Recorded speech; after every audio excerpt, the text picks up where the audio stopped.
In the middle of the sea in San Francisco, USA, lies an island known as Alcatraz Island. Over the years, it served as a lighthouse, a fort, and a military prison, but in 1934, it was converted into a federal prison.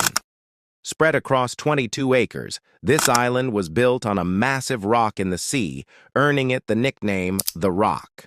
From 1934 to 1963, some of the most dangerous criminals were imprisoned here, including Al Capone, George Machine Gun Kelly, Alvin Karpis, and Robert Stroud. This prison was designed in such a way that escaping from it was nearly impossible. On one hand, the island was surrounded by the cold waters and stormy waves of the Pacific Ocean, and on the other, it was heavily fortified from the inside. Strong prison bars, high-tech security, 2 layers of 12-foot-tall barbed wire fences, 24/7 guards on towers, and 12 inmate checks per day. These strict measures made the prison even more impenetrable. Because of this intense security and surveillance, the prison was a living hell for inmates. Any prisoner who tried to escape was either caught or killed. On the morning of June 12, 1962, news broke that shattered this reputation and security. The world's most secure prison had been broken into. Not one, but 3 inmates had escaped under the noses of the guards during the night. All that was left behind were their dummy heads, which seemed to mock the authorities' failure. Every inch of the prison was searched, and the surrounding sea was combed, but there was no trace of the escaped prisoners. Not even top U.S. agencies like the FBI and U.S. Marshals could find them. Neither their bodies were recovered, nor were they ever captured alive. More than 60 years later, this prison break remains a mystery that no one has yet been able to solve. A high-security prison, and inmates. One thing was certain. There was no way out. A stolen spoon, dummy heads made out of plaster, and a raft. They paved the way to freedom. It appears to be the first successful escape in the history of the maximum security prison.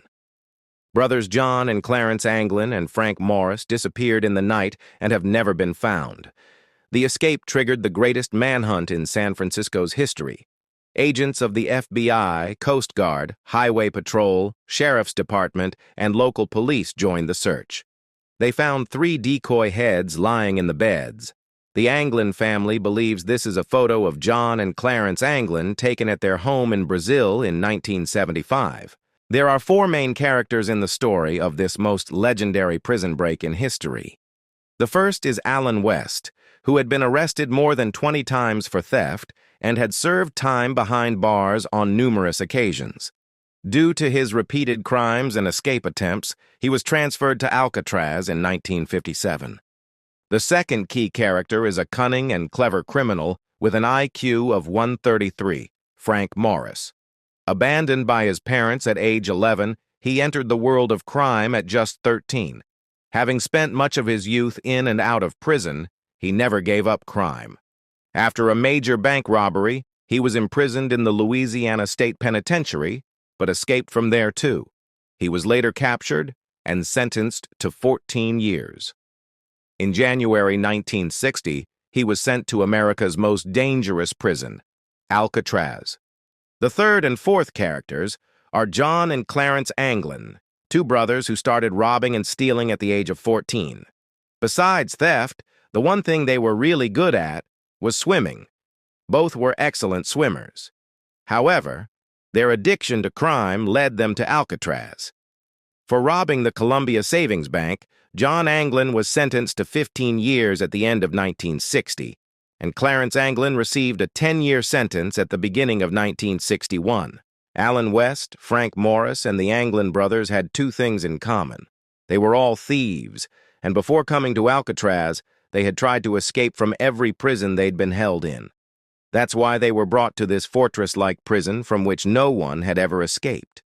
But neither the prison officials nor those who believed Alcatraz to be an inescapable prison could have imagined that these men would achieve what no one else had, and permanently tarnish the prestige and reputation of Alcatraz. Due to their similar nature, it didn't take long for the 4 inmates to become friends. Whether eating in the mess hall, participating in activities or doing work duties. Whenever they were outside their cells, they stayed close and discreetly discussed plans to escape. It was a perfect combination. Frank Morris was intelligent and could devise an excellent escape plan. Allen West, having been there for years, could arrange the necessary materials for the escape. During his years there, he had learned much about the prison structure and loopholes. John and Clarence Anglin, being skilled swimmers, could figure out how to cross the ocean surrounding Alcatraz, but they faced a challenge. They were imprisoned in separate blocks. To execute their plan, they all needed to be housed in the same block, close to each other's cells. Surprisingly, they also discovered that Block B was the only one where the ventilation shaft on the roof wasn't sealed with concrete. If there was any chance of escape, it was only from Block B. Using clever tactics, they convinced the prison staff to transfer all 4 of them to neighboring cells in Block B. Their first goal was achieved. Now, they began planning their escape. The ventilation shaft in Block B was weak and unsealed. If the inmates could reach it, they could climb to the roof and escape. But the biggest question was how to reach the shaft. After much thought, they realized that the ventilation grate in each cell was their best option. Each cell had a metal ventilation grate, behind which was a sealed utility corridor filled with pipes and heating ducts. It was rarely accessed and therefore unguarded. Through this corridor, they could reach the roof's ventilation shaft. They devised a plan. If they could somehow remove the ventilation grates and widen the holes in the surrounding walls, they could crawl through the holes into the corridor. They began digging through the 8-inch thick concrete walls around the grates, using metal spoons stolen from the kitchen. To speed up the process, they even created a drill using a vacuum cleaner motor. They did this work during the daily 1-hour music hour, when loud music was played for all inmates, masking any sound of their digging. They took turns working. One kept watch while the others worked. Week by week, month by month, they managed to carve large holes behind the sinks in their cells, big enough to crawl through into the corridor. To hide the holes, they made fake ventilation grates using musical instruments, large objects, and cardboard, so everything appeared normal from outside. The tunnel was now ready. Any night they could crawl through the holes, reach the shaft, and climb to the roof, evading the guards. But even if they managed to get outside, they still had the dangerous ocean to cross, the very reason all previous escape attempts had failed. So they decided to be patient and build life jackets, a raft, and paddles to survive the cold water and violent waves. They turned the space above their cell block into a secret workshop by accessing it through the ventilation holes. There, they could work in hiding. However, if they were absent from their cells, patrolling guards might discover their escape plan. To fool the guards, they made dummy heads using plaster, toilet paper, soap, and toothpaste. To make them more realistic, they painted them and added real hair, which Clarence Anglin had collected from the prison barber shop. Whenever they had to work in the secret workshop at night, they placed the dummy heads in their beds and covered them with blankets filled with clothes, shaped like a body. From outside the cells, it looked like the inmates were sleeping. Using this trick, the clever inmates began making escape supplies in their workshop. They stole many materials from the kitchen, laundry, and other workshops and began crafting essential items. They made more than 50 raincoats.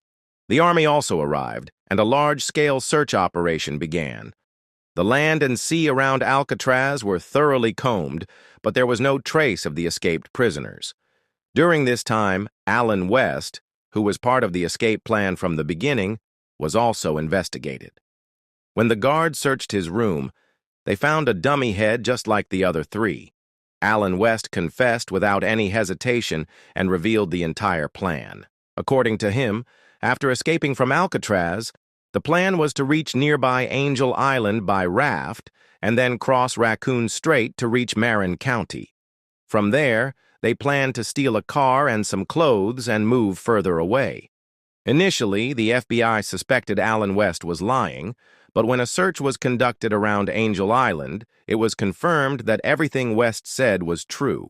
Just 2 days after the escape, on June 14th, a paddle made by the prisoners was recovered from the south coast of Angel Island. On the same day, a small rubber packet was found containing family photographs and letters of the Anglin brothers. A few days later, investigators found a torn piece of their boat near the shore of the Golden Gate Bridge, and an inflated life jacket was found just 50 yards from Alcatraz, which belonged to one of the three escapees. The Coast Guard, police, FBI, and Army found all these things, but not a single escaped prisoner. Based on these findings, the bad weather on the night of the escape, and the cold water and stormy waves surrounding Alcatraz, the conclusion was drawn that although the three managed to escape, they couldn't cross the rough sea. Their boat likely sank midway, causing them to drown and their belongings to scatter. Even if they had survived the water, they didn't have enough money for shelter, food, or travel. Plus, it would have been difficult for them to steal anything after the escape because warrants had been issued for their arrest, and their photos were circulated everywhere. Hence, any suspicious activity would have led to their immediate capture. Another strong indication that they died was a report from a Norwegian cargo ship a month after the escape, on July 17, 1962. The crew saw a floating body wearing prisoner clothes about 20 miles northwest of the Golden Gate Bridge. However, the crew couldn't inform the FBI immediately, so no prompt investigation was conducted. By the time the FBI learned about it and searched the area, the body couldn't be found. Taking all these points into consideration, investigators began to believe the three had died, but there were also many indications that supported the possibility they survived. Though the water around Alcatraz was cold and stormy, it wasn't impossible to swim across. In fact, just months after the escape, in December 1962, another prisoner named John Paul Scott escaped from Alcatraz and swam all the way to the San Francisco shore without a boat or life jacket. Though he was caught in a weak condition, it showed that the swim was possible. If an ordinary prisoner could do it without preparation, then expert swimmers like the Anglin brothers and the clever Frank Morris, with a boat and life jackets, could certainly make it to shore. Moreover, if they had drowned, their bodies should have floated ashore within a few days or weeks, but none of the three bodies were ever found. In addition to these facts, some claims strengthen the belief that the three escapees survived. In the same year they escaped, 1962, the Anglin family began receiving postcards from an unknown sender at Christmas, and their mother received a bouquet on Mother's Day. These postcards and flowers continued until their mother passed away in 1973. At her funeral, two mysterious tall women with heavy makeup were seen, women no one in the family recognized. Similarly, when the Anglin brothers' father died a few years later, two bearded strangers attended the funeral, stood in a corner crying for a while, and then disappeared. Family members later claimed they were John and Clarence Anglin, who had somehow stayed in contact with the family while evading the FBI.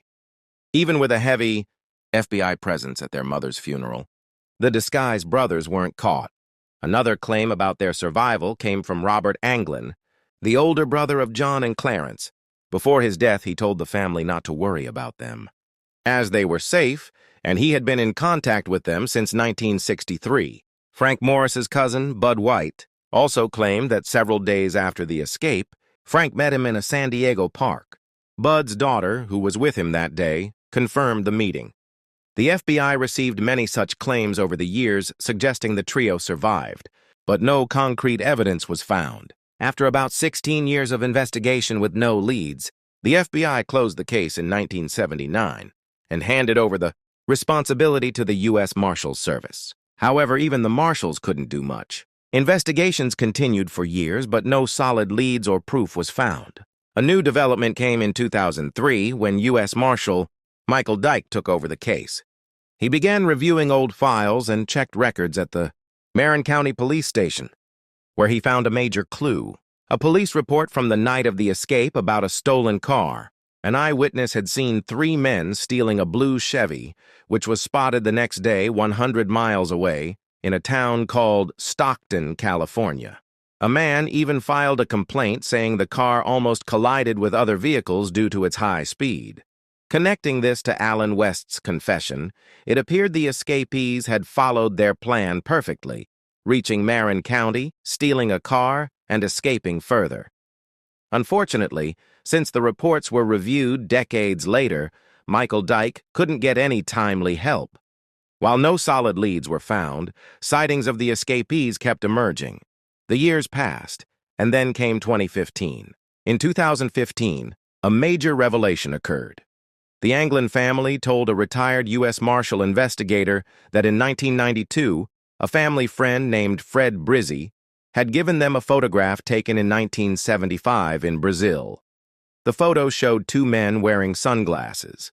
The family claimed the men were John and Clarence Anglin. 5 years later, in 2020, AI-based facial recognition confirmed the men in the photo were indeed John and Clarence.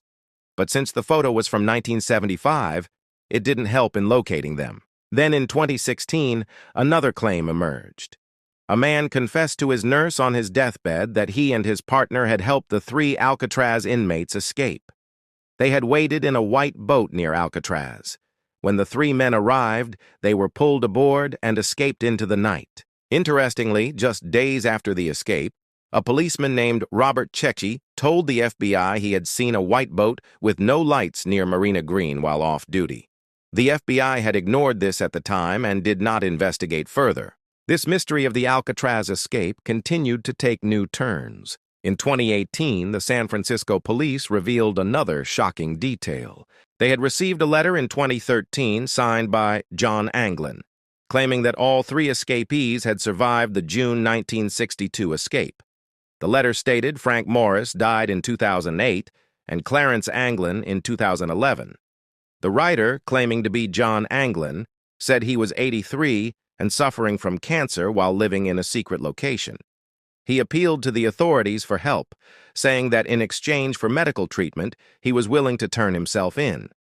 After receiving this letter in 2013, the FBI tested the handwriting and DNA, but the results were inconclusive. While they couldn't confirm the letter was authentic, they also couldn't prove it was fake.